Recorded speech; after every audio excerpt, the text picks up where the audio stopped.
नमस्कार, स्वागत है आप सबका दिन भर की तमाम बड़ी और अहम खबरों के साथ मैं हूं कवींद्र। शुरुआत हेडलाइन से।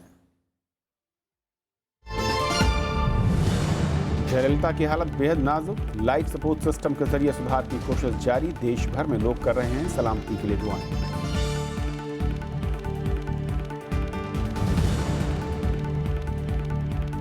तमिलनाडु में सभी पुलिस अधिकारियों की छुट्टियां रद्द, अस्पताल के बाहर समर्थकों की भारी भीड़। राज्य भर में सुरक्षा के पुख्ता इंतजाम।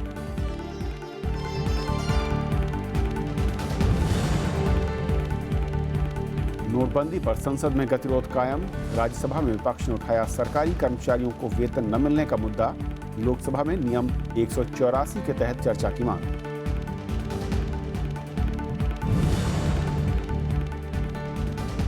नोटबंदी के 27 दिन बाद भी बैंक और एटीएम में लंबी कतारों से नहीं मिली निजात। सरकारी विभागों में ऑनलाइन होगा 5,000 से ज्यादा का भुगतान, वित्त मंत्रालय का निर्देश।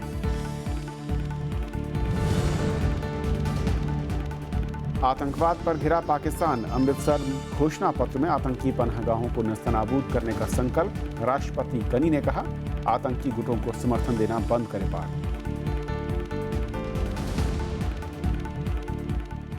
और आइए देखते हैं पहली खबर।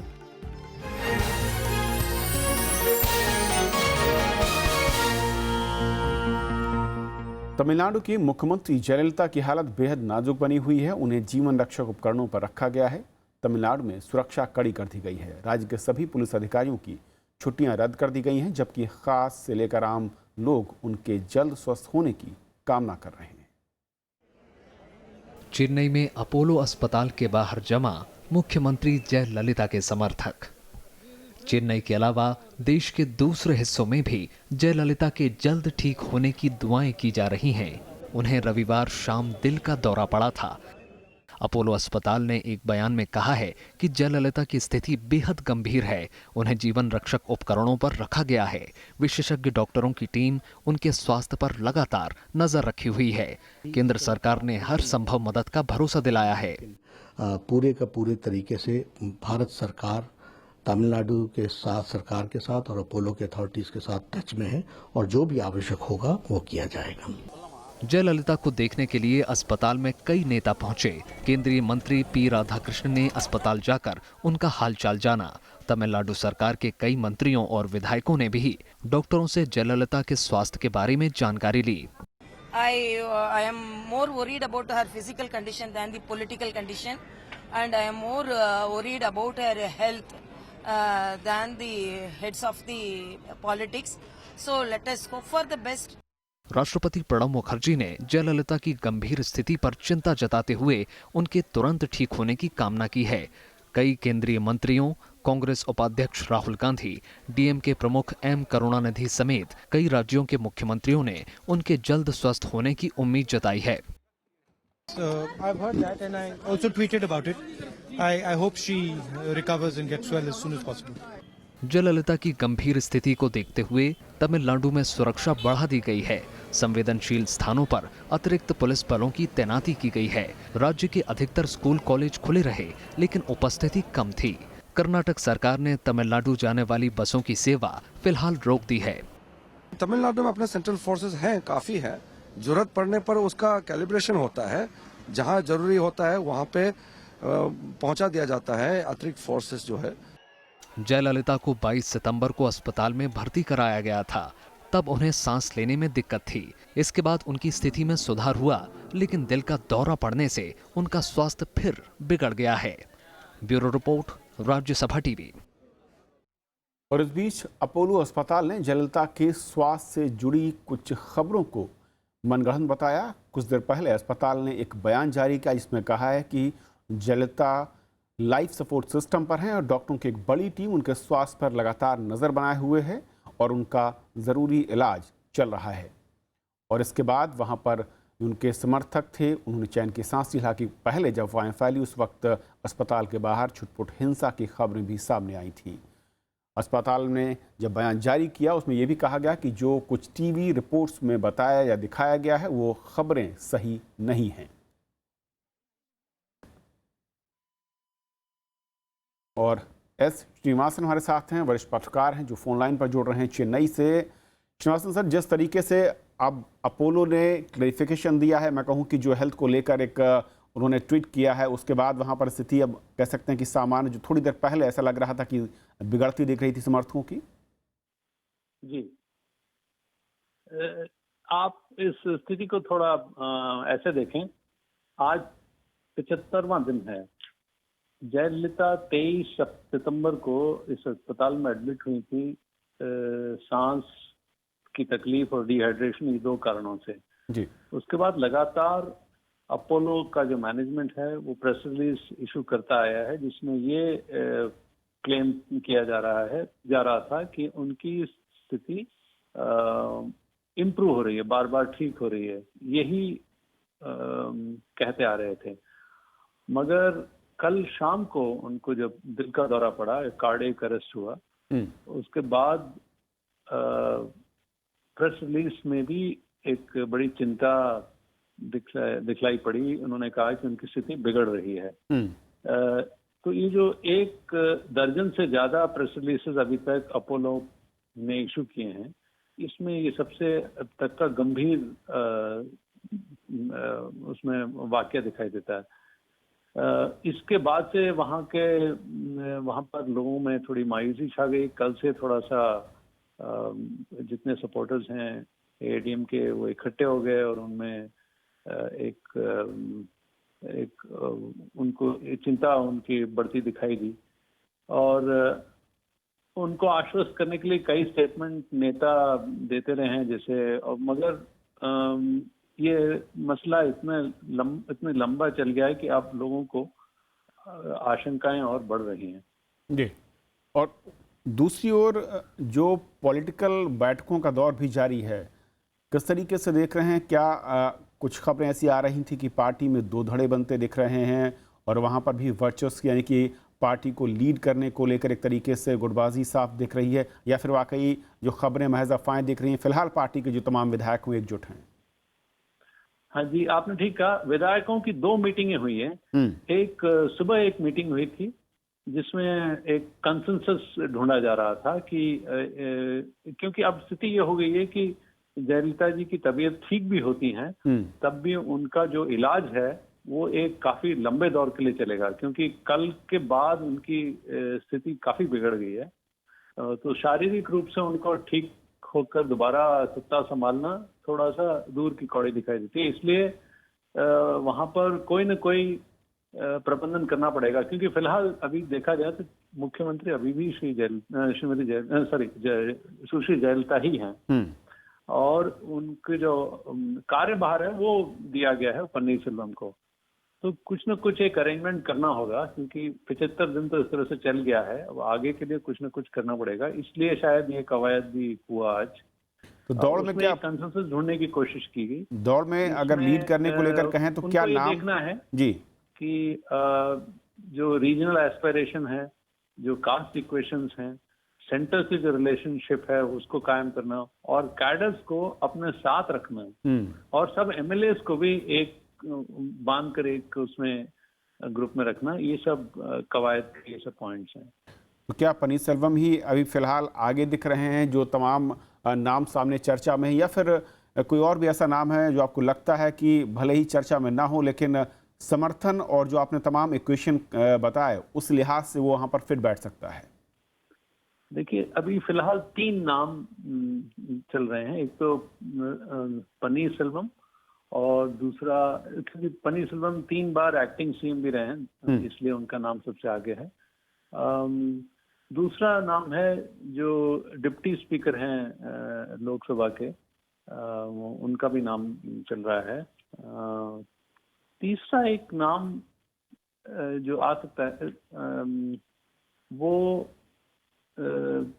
शशिकला का है। शशिकला जो कि जयललिता के साथी रही हैं और 30 साल के पॉलिटिक्स में हमेशा उनके साथ रही हैं, मगर ये बैकग्राउंड में रही हैं, कभी ये सामने नहीं आई हैं। और एक मिस्टीरियस उनका वो है, अभी तक ये नहीं मालूम उनका पॉलिटिकल क्या उनका रुझान है, क्या ये नहीं मालूम, मगर इतना पक्का है कि वो अंदर की सब राजनीतिक दांव पैंच सब अच्छे समझती हैं, और कैडर में भी उनका एक समर्थन है।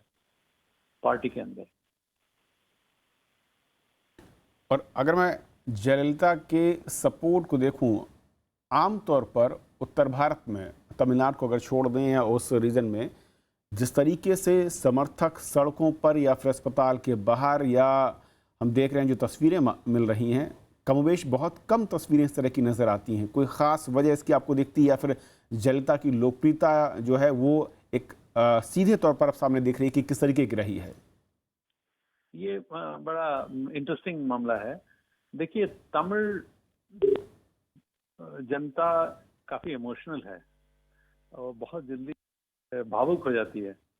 दूसरा, वो अपने लीडर को बहुत मानती हैं, और यहाँ पर फिल्म और पॉलिटिक्स का काफी संबंध रहा है। जयललिता भी पहले एक्टर थी, एमजीआर भी थे, करुणानिधि भी थे। करुणानिधि स्क्रिप्ट राइटर रहे हैं फिल्मों। सो फिल्म और पॉलिटिक्स का काफी यहाँ पर आपस में काफी क्लोज बंधन है। इसके अलावा जयललिता ने कई ऐसे काम किए हैं गरीबों के लिए, और जो कई जो ऐसे तबके हैं उनके लिए काफी अच्छा काम किया है। उनके लिए उनका एक उस कारण सपोर्ट है। तो ये सीन आप ठीक कह रहे हैं, उत्तर भारत में इसको आप इस तरह के सीन्स आपको दिखाई नहीं देंगे जो कि यहाँ दिखाई देता है। इसका यही कारण है कि लोग काफी इमोशनल हैं, और जयललिता का जो एक आइडेंटिटी भी जो बिल्ड हुआ है वो एक भगवान के तौर पे ऑलमोस्ट, उनको जैसे काली या उनको दुर्गा या इस तरीके से कई देवताओं के नाम से जोड़ा भी गया है। श्रीनिवासन साहब, बहुत बहुत शुक्रिया ताज़ा अपडेट और हमसे बातचीत करने के लिए चेन्नई से। बहुत बहुत शुक्रिया आपका। और ये थी हमारी पहली खबर। छोटा सा ब्रेक, और ब्रेक के उस पार कुछ और बड़ी खबरें।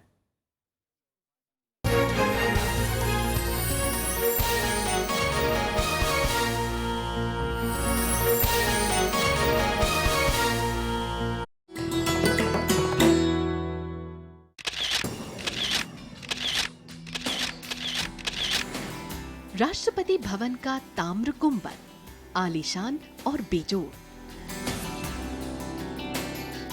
सांची के बौद्ध स्तूप से प्रभावित इस गुंबद की ऊंचाई बाकी इमारत से करीब 2 गुनी। 6 अप्रैल 1929 को बनकर हुआ तैयार। ये शानदार गुंबद राष्ट्रपति भवन की स्थापत्य कला और खूबसूरती को लगाता है 4 चांद।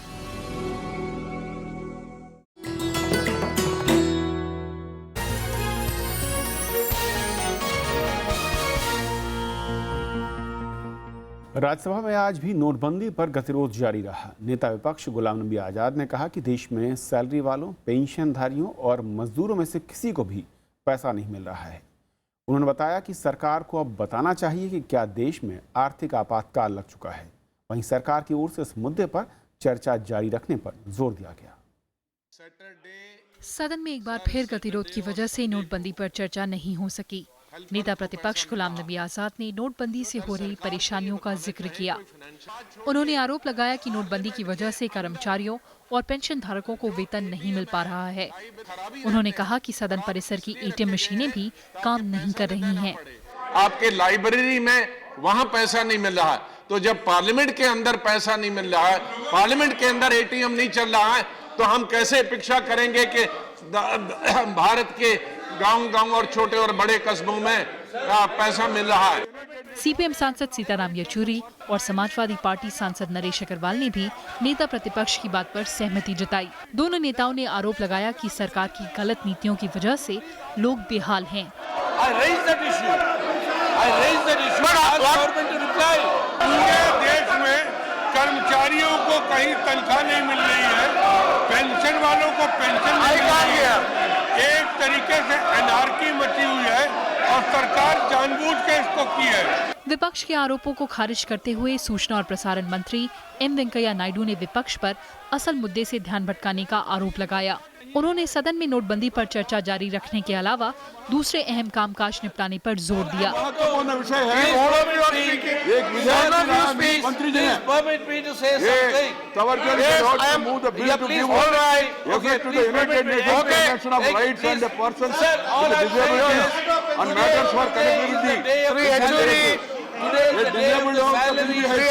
मंत्री के जवाब से विपक्षी दल संतुष्ट नहीं हुए। कांग्रेस, समाजवादी पार्टी, टीएमसी और बीएसपी सांसदों के वेल में आने से सदन की कार्यवाही बाधित हुई। गतिरोध की वजह से पहले शून्यकाल और फिर प्रश्नकाल बाधित हुआ। अवरोध की वजह से सदन की कार्यवाही दोपहर 2 बजे तक स्थगित करनी पड़ी। भोजन अवकाश के बाद भी सदन में गतिरोध जारी रहा। इस दौरान सत्ता पक्ष और विपक्ष के बीच तीखी नोकझोंक भी हुई। गतिरोध की वजह से सदन की कार्यवाही मंगलवार सुबह 11 बजे तक स्थगित करनी पड़ी।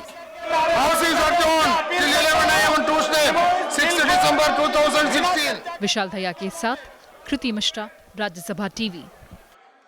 लोकसभा में भी तीसरे हफ्ते भी नोटबंदी पर चर्चा की मांग पर गतिरोध जारी रहा। नोटबंदी के मुद्दे पर नियम 193 के तहत चर्चा शुरू हुई।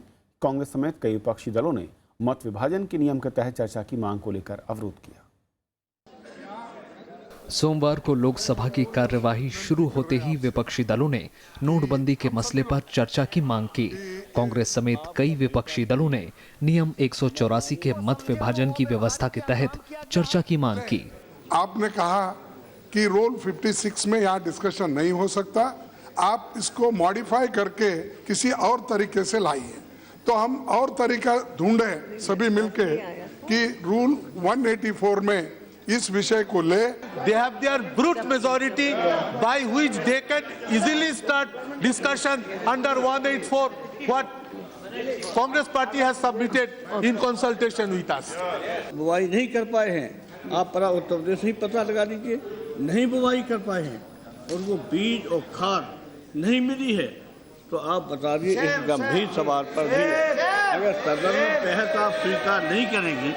बीजेडी और टीआरएस ने नियम 193 के तहत चर्चा का नोटिस दिया था, जिसे सदन के कामकाज में शामिल किया गया था। दोपहर बाद टीआरएस सांसद जितेंद्र रेड्डी ने चर्चा की शुरुआत की, लेकिन कांग्रेस समेत कई विपक्षी दलों ने अवरोध पैदा कर दिया। हम 193 के तरफ से हम चाह रहे हैं, वो लोग 184 की तरफ से चाह रहे हैं। किसी भी तरीके से जो है एक सुझाव गवर्नमेंट को दे दे, गवर्नमेंट को एक सुझाव दे कि ये किस तरीके से चलाए। गृह मंत्री राजनाथ सिंह ने कहा कि सरकार नोटबंदी पर व्यापक चर्चा के लिए तैयार है। उन्होंने फैसले के बेहतर अमल के लिए विपक्ष के सुझावों को गौर करने का भी भरोसा जताया।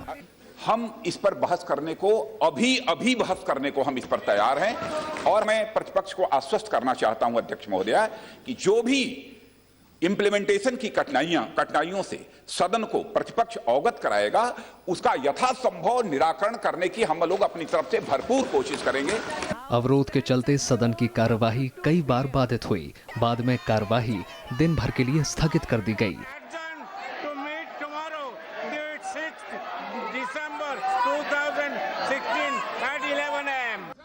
तृणमूल कांग्रेस के सांसदों ने संसद परिसर में महात्मा गांधी की प्रतिमा के सामने नोटबंदी के खिलाफ प्रदर्शन किया। रविंद्र सिंह शौरण के साथ प्रणव गोस्वामी, राज्यसभा टीवी। नोटबंदी से लोगों की दिक्कतें खत्म होने का नाम नहीं ले रही हैं। ज़्यादातर एटीएम में पैसे न होने से लोगों की मुश्किलें बढ़ती जा रही हैं, और इस बीच केंद्र सरकार ने सभी विभागों से 5,000 से ज़्यादा का भुगतान ऑनलाइन करने को कहा है। नोटबंदी को 1 महीना पूरा होने जा रहा है, लेकिन बैंक और एटीएम पर लाइनें छोटी होने का नाम नहीं ले रही हैं। जिनको 1 तारीख को वेतन मिल गया, वो भी अपना पैसा नहीं निकाल पाए हैं। लोगों का आरोप है कि एटीएम के बाहर घंटों खड़े रहने के बावजूद उन्हें नकदी नहीं मिल पा रही है। कैशलेस का कोई मतलब नहीं, मतलब बड़े रेस्टोरेंट या होटल या बड़े शॉप पर ही है, वरना छोटी शॉप वाले उनको दिक्कत हो रही है। अब उनको हम पैसे कहाँ से दें? हमें पैसे होने चाहिए। 6:30 बजे से हम लोग लाइन पे खड़े हुए हैं, और यहाँ से बैंक वाले कहते हैं पता नहीं, कोई इन्फॉर्मेशन नहीं है हमारे पास कि कैश नहीं है, क्या आएगा या नहीं है। वो बोल रहे हैं 12:30-1 बजे तक आएगा। तो ये सब दिक्कतें हैं मैम। एटीएम में लाइन लगी हुई है, सुबह से लेकर खड़े हैं और कैश नहीं मिल रहा है। तो फीस देनी है, जैसे कोचिंग फीस है या कमरा शिफ्ट करना है, मतलब कई चीज़ से परेशानियाँ हो रही है सर। केस नकदी नहीं होने से लोगों को हर काम में दिक्कत आ रही है। कनॉट पैलेस के बैंक के बाहर इस पार्किंग में कार्ड से भुगतान की सुविधा नहीं है। संभव तो है अगर गवर्नमेंट पूरे प्रयास करे। लाइक अगर हमें गाड़ी यहाँ पार्क करनी है and it is return here, card not accepted, so again it will be creating a problem for us. बैंकों का कहना है कि स्थिति धीरे धीरे सामान्य हो रही है। इनका कहना है कि जितनी जल्दी 500 के नए नोट बाजार में आएंगे, हालात उतनी तेजी से सामान्य होंगे। सैलरी का रश है, पर मुझे लगता है कि अगले 5 या 7 दिन में कम से कम ये रश थोड़ा कम होगा और डिपॉजिट ट्रांजैक्शंस अभी थोड़ा कम हो गए। उधर बॉम्बे हाई कोर्ट ने आरबीआई से सहकारी बैंकों के जरिए शिक्षकों को वेतन मिलने में आ रही कठिनाइयों पर विचार करने को कहा है। दरअसल महाराष्ट्र में सरकारी अनुदान से चलने वाले कई स्कूलों के शिक्षकों का वेतन सहकारी बैंक में आता है। नोटबंदी के बाद सहकारी बैंकों को नोट बदलने और नकदी देने की मनाही है। केंद्र सरकार ने सभी विभागों से कहा है कि वो 5000 से अधिक का भुगतान ऑनलाइन करे। वित्त मंत्रालय ने ई भुगतान के लिए दिशा निर्देश भी जारी किए हैं।